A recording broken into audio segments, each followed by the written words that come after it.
I was told when I came in here, don't come in with expectation. I ran into some colleagues who had already seen the play, and they didn't want to tell me anything about it. And I'm kind of glad they didn't, because I walked in with a completely blank palette.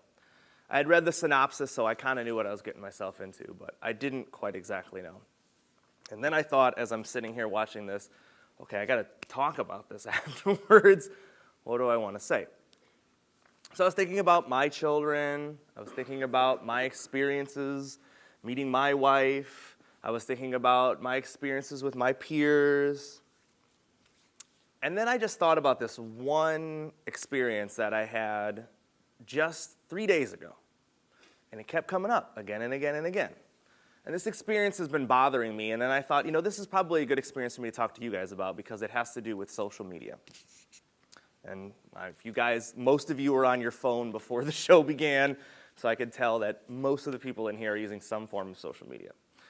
So I was sharing a video of Bernie Sanders, and he was explaining or answering a question about religion. And, politically he dodged the question completely, but his answer was more about the oneness of people and the commonalities of people's struggles and issues, and at the end of the day, everyone's kind of looking for the same thing.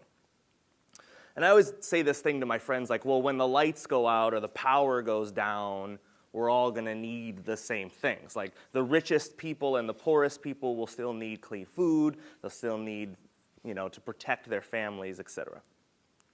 So I shared this video, and I was really excited about it. And of course, most of my peers, said similar comments. And, by definition, social media is kind of keeping us in our little silos. It doesn't really show you things that you don't like. That's how the algorithms work.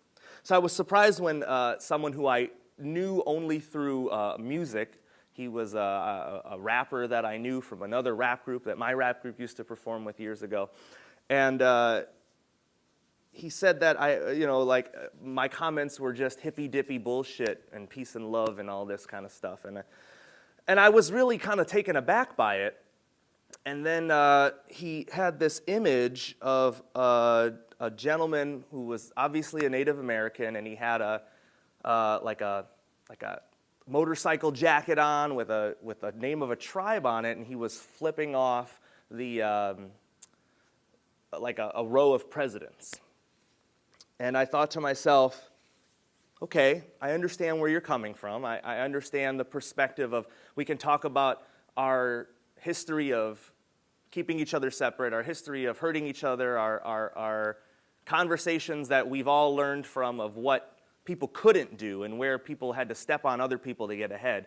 But I said, moving forward, I didn't want to have those conversations. So I respectfully went on and started to have this comment-based dialogue with this guy. And it kind of ended in, I think, a good place, where we both agreed that while when it came to policy or political progress, we had different ideas, but when it came to what we wanted in the place we wanted to live and raise our children, that, my hippy-dippy bullshit was actually more in line with what everybody ultimately needs.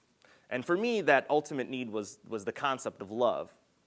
So I kept thinking about, the ideas in this performance of, it wasn't for lack of showing love, it wasn't for the intention of taking care of, but the reality of it is that everybody has an opportunity to be disenfranchised or felt left out at a certain point in time. And so for me, in my everyday work, I already try my best to remind people that they are valued and they are loved, and then I remind my family and my friends and my coworkers and ultimately the listeners of our station, to I say, you should share that. You'd be surprised at how often people don't really realize they are valued and loved.